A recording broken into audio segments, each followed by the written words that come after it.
Sami Elhajjeh is our local councillor for Ward 1 in Clarington. That means he represents Exit 425, speaks for Exit 425, and has to represent decisions agreed to by council to the people in Ward 1, which includes Exit 425.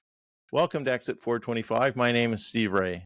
Sami, welcome back. Thank you for meeting me here again at Exit 425. Thanks, Steve. Thanks for the opportunity. I know we've done this more than once, and I always relish the opportunity to not only speak to your subscribers and to the residents of Ward 1, Courtice, Mitchell Corners, Enfield, and Salina, but also to the rest of the concerned citizens listening. Thank you for having me. Awesome. Sami, it's the start of the summer here. Where are we with the Municipal Waterfront Park at Courtice Shores? Yeah, so obviously enhancing the waterfront in Clarington and specifically in Courtice is not only a priority to Clarington staff, to Clarington Council, but it's also a priority for our residents throughout Clarington and specifically in Courtice. The waterfront was identified as a top priority in our 2024 to 27 strategic plan. And our upcoming Parks, Recreation, and Culture Master Plan helped us prioritize, investments in those parks. So we're looking at ways to further create experiences for our residents to relax, to escape, and to provide more trail connections to the waterfront from our downtown areas. And obviously, as we're well aware, the waterfront also fosters an economic development, improves economic development, and preserves, the obviousness of the beauty of our lakeshore. So, it's a top priority for us, and we're doing our best to make it happen according to our residents' timelines. So, I mean, in the meantime, there's been some development, some improvement to the waterfront down there in terms of giving people access to it. We have that pathway along the shore, high up above the shore, but it's along the shore. Any talk of improving the access actually to the water and the waterfront? Not specifically in Courtice as of yet, but I know other areas within Clarington have improved, so the municipality has improved accessibility for those, who are traveling in wheelchairs or who have other accessibility issues. Because, as a right, they should be able to enjoy the waterfront just as well as any able-bodied individual. So and obviously we're still working on means and methods to further improve that for the rest of the individuals as well. Well, and certainly that, I mean, it's equitable now in terms of getting to the waterfront because it's difficult for everybody. So I guess that's equity in a sense. The actual waterfront park, there's been different things talked about. Is there actually going to be a waterfront park? Well, we hope that there is. Obviously, there's still discussions that are currently happening and planning concerns and planning changes as well, especially related to Bill 23. But I can for the residents listening, rest assured, we on council as well as staff and our residents, are pushing for the waterfront and making it. And with the goals of making it as enjoyable for all. It's a big funding disappointment with the provincial government not recognizing Clarington's housing achievements. Why did that happen? And this was supposed to be the plan, I understand, to replace the development charges. And so how will that affect recreation and infrastructure plans for Exit 425? Yeah, so this one was a really, really tough pill to swallow. Clarington had over 955 new housing units starts in 2023 to be exact, which exceeded the target of 953 set out by the province. So we were eligible. So technically speaking, because we went above and beyond, we were eligible for $4 million from the provincial building building faster fund. However, unfortunately, the province of Ontario claims that Clarington only achieved 506 units, which is only 53% of the start. So it made us ineligible for the funding. So unfortunately, the denial of funding results in a shifting of priorities and costs associated with those priorities from the growth of developers to the existing taxpayers. So unfortunately, in this case, because we are not eligible to receive the funding from the province, the taxpayers and our residents will be suffering as a result. Now, there have been some exciting things that have been announced for Courtice. I see down by the South Courtice Arena, there's already construction started on some things there. And will this adversely affect any of those exciting things that are coming to Courtice? No. Those existing ones that we're currently working on, like the outdoor recreational infrastructure that's being built at South Courtice, won't be affected. Unfortunately, we wanted to use this money to further enhance Clarington to make a lot of the areas enjoyable for the residents, so that existing residents wouldn't be impacted negatively.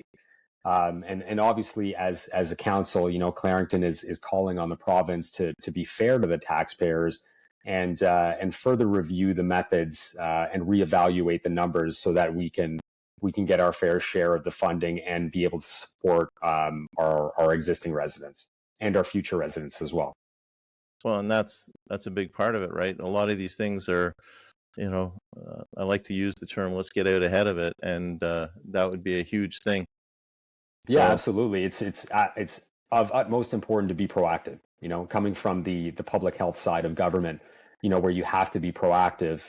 That's kind of what I wanted to bring to council is a proactive mind in getting these things thought of and completed before it's too late.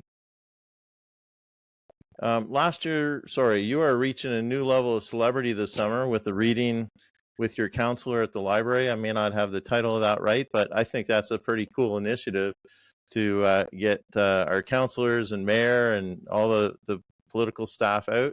Tell us about that a little bit. Yeah, so it's just a simple idea. There was always story times available at various libraries throughout Clarington. Sorry. So I thought of the idea. Why not have a council story time? And everyone was unanimously on board, and it was a great opportunity for us lowly local politicians to connect with families and meet residents where they use the services, right? So it was a fun endeavor, and I'm grateful to all the staff who made this happen, especially the Clarington Library, Museums, and Archives. As I said, this was kind of like a fun program just to get everything started, and even my story time was yesterday. I was the inaugural counselor story time at the Courtice Library, and it was fun. It was an amazing experience. I read 3 books and sang a bunch of songs that brought me back to when I took a month of pat leave with my own daughter, and I would take her to these programs.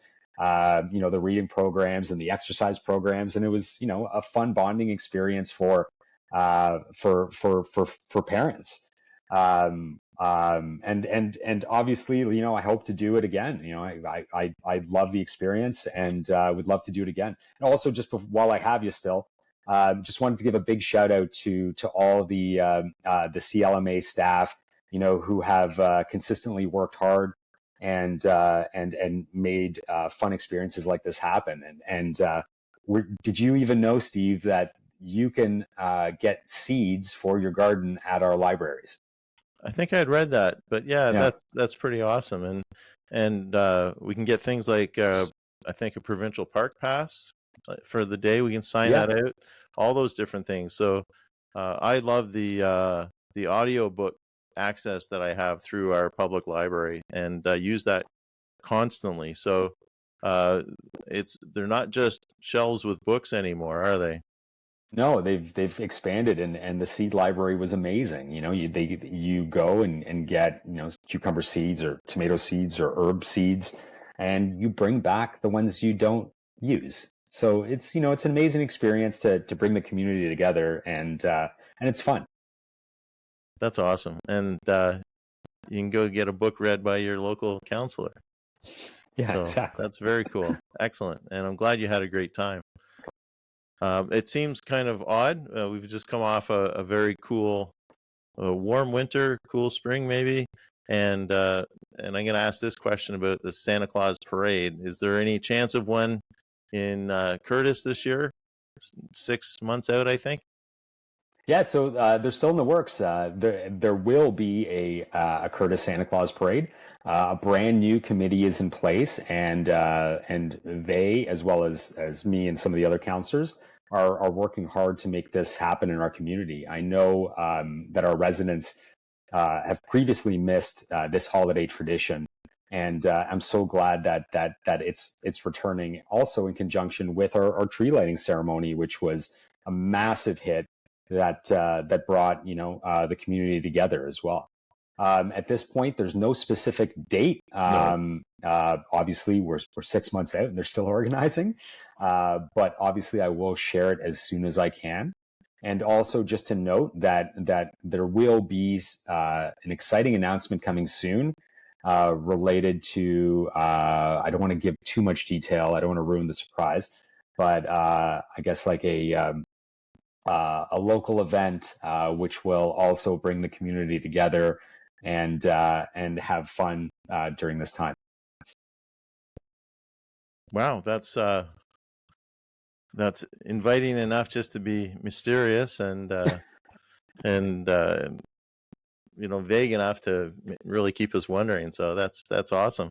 Yeah, I know the province likes to give bad news on a Friday after work, but I like to give good news on a Friday after work. Well, you're not shuffling any cabinet at 4:30 in the afternoon, so there you go. I was just looking at my Clarington Connected, this little document, and looking at all the wonderful things happening, and fascinated again with the breakdown of our taxes and what we pay and just who it goes to, and means I'm going to have to get Mr. Henry back on exit 425 to ask him some questions, because 50% of what we pay goes to the region. And then again, emphasizing the importance of the school board trustees, and I'll be having Kathy Abraham on very soon, and we'll be talking about the school boards and education in Ontario, because that's consuming 17% of what we pay in our property taxes. So not an insignificant thing, and why I personally would like more focus on that, because it's a lot of money. So it's interesting, but it's neat to see the things inside, like the new obviously outdoor rink. I guess it's not that obvious because most of our rinks are indoors. But the first ever outdoor refrigerated rink in Courtice. Again, there's some graphics talking about the South Courtice Arena and the development there. It's pretty exciting to see the machines already at it and working away. And there's lots going on. Veterans Square, a couple arenas getting some work. So it's exciting times in Clarington, and it must be difficult when that money gets reduced. Yeah, absolutely. It's unfortunate, but you know, we're continuing as a council and as a municipality. We're still providing, you know, the best bang for our bucks, right? Especially when you consider all the other lakeshore municipalities with the higher tax rates. So we're doing our best, and we're fighting for every nickel to be able to build things and support our growing population, but and also our existing population.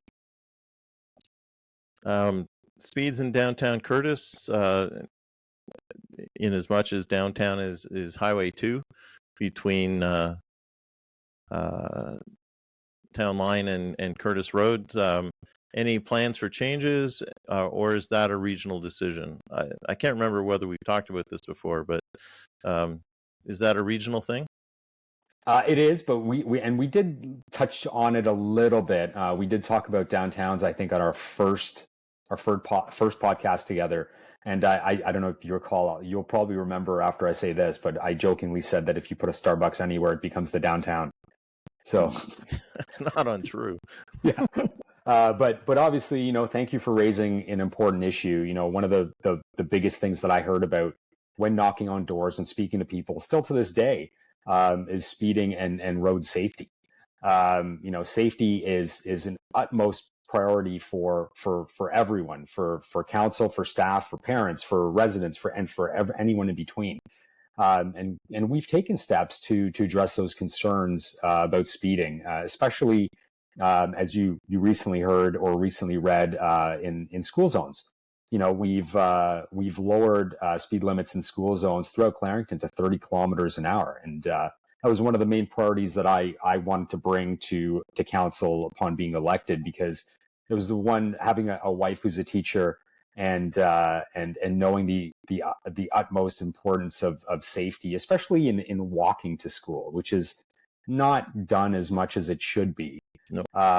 We wanted to improve that school safety and give parents a peace of mind. So by lowering the speed limits in school zones, we're hoping to do that. And this, as I said, this speed limit gives parents, peace of mind at most of our Clarington schools along local roads, which are obviously under the municipality jurisdiction. Unfortunately, though, for those schools on regional or provincial roads, the speed limits outside of Clarington's, the speed limit is outside of Clarington's authority. Right now, I believe we have 5 schools on regional roads.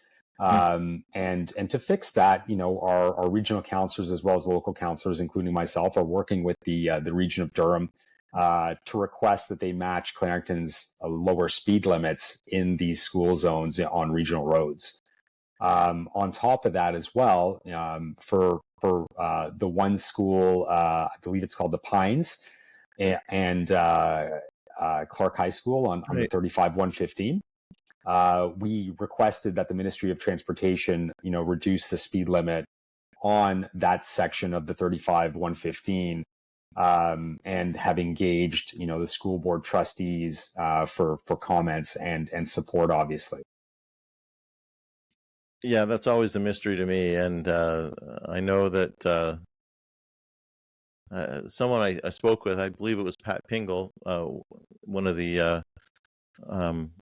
experienced former counselors that we have in our community, and she talked about that why those schools are there, and the conflict between Newcastle people and Orono people, and so the compromise was that location, which is for anyone who has ever been at a school property, a terrible location for schools, and to have those vehicles tearing by there so quickly, it's just not good. So, hey, congratulations for raising that and then trying to lower that speed limit too, because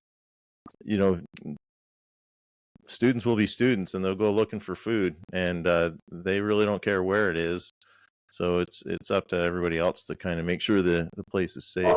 So, all right, we better hurry this up. My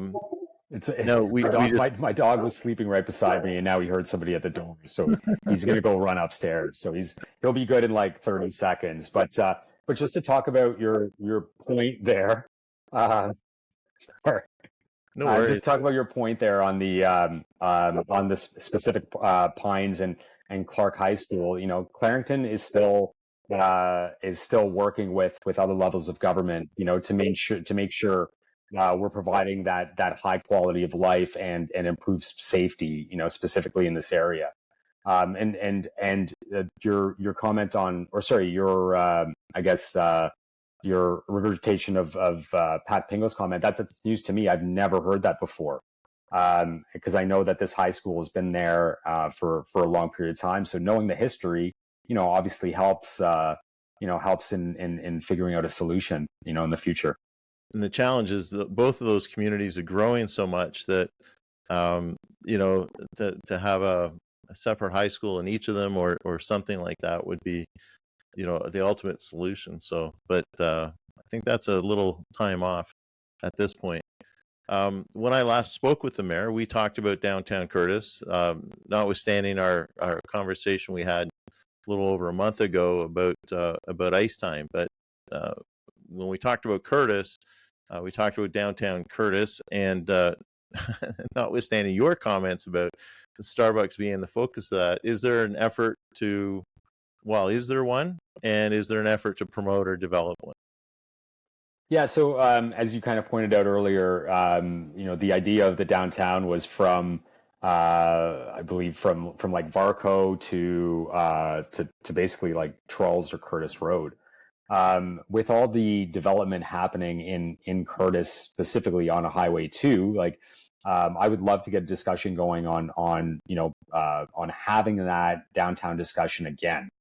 Are we going to have a downtown similar to Bowmanville or Newcastle? Definitely not in a historic sense, but we can certainly have a modern downtown similar to what's there now with, the Starbucks, the Freshco, and the other amenities, right? And even to the east of that location, there's a field there, with potential of development to expand that area. So the future's there. As we're well aware, Courtice has experienced a lot of growth and will continue to experience a lot of growth. We're currently seeing modern, higher dense projects happening, especially along the arterial routes. And with growth, as I kind of mentioned before, growth bequeaths more opportunities. And that allows us to shape and design kind of what we decide our community to look like. Whether we want to, maintain have a modern look with a small town feel, which I feel like that we're currently doing. We'll continue to support residents in that way in fighting for what they want.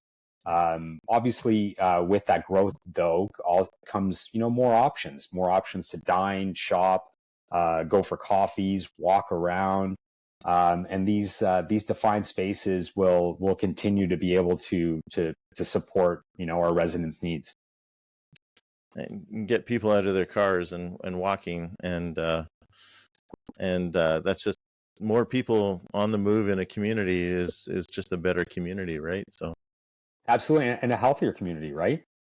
The detriments of health. It's important to have all those measures built into the built environment: walking, biking, cycling. I said biking twice, biking and cycling. So maybe rollerblading. Add rollerblading in there. I'm all for doubling up on cycling. That's great. Yeah. Sammy, is there a chance that we can get a coat of paint on that metal that forms the name Courtice on the sign welcoming people coming from the east on Highway 2? The gray on gray effect kind of makes the town name on that potentially great sign difficult to read, and kind of makes me feel like maybe we're not quite as important as that can of paint. Well, we actually have multiple Courtice signs, throughout our city, right? We have the rotary sign at Hancock and Highway 2. We have that sign that you're talking about, and then there's, I believe, like another placard. There's a couple of placards throughout. Certainly something I can look into. From what I heard, though, and I have to look into further. I have to look into further that it's on private property and owned privately. But again, it's something I can certainly look into and add a little bit of flair, or even at least trimming the area around it so you can see the sign clearly. Oh, with it's all very clear. It's just you can't differentiate between the gray of the metal and the gray of the concrete, and give me 15 minutes, a roller, and a can of paint, man. I'll fix it. But all right, what color would you make it? I would paint that if blue. I'm looking into it and making suggestions, let's get a color blue to match the lettering, and I think that's consistent with our like letterhead and all that sort of thing, right? So, I'm making notes. So what I'll do is I'll reach out to staff after this and see if we can make this happen. And if they need someone to do it, just let me know. Yeah, or see if we can put the paint can and the roller in your hands at least. That and a pair of boots, and I'll be all over it. So there you go. And some maybe some mosquito repellent too. True enough. Occupational health and safety, right? Always looking for that. Yeah. You're almost at the halfway mark of your first term as local councillor. What would you like to be able to sign off on before the next election in October 2026?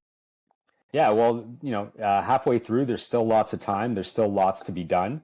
I'm happy that we're building things. I'm happy that we're continuing to support our residents, our existing residents, and our new residents. I know we've been increasing and improving, our recreational infrastructure with a lot of the builds around South Courtice. The future updating to Salina Park, as well as the South Bowmanville Community Center, which will have a multitude of different options. We're meeting those suggestions and improvements made by or suggested by our residents. We have a lot of pickleball courts. We're adding more tennis courts because pickleball has been taken over. As I mentioned, we're updating parks. We're adding community centers. We're improving safety. We're adding and improving our active transportation, and we're continuing to work with our partners in the community, like OPG, like Lakeridge Health, to make a sustainable future for our residents. What I would love to see, before my time is potentially ended, like you never know, right? It's politics.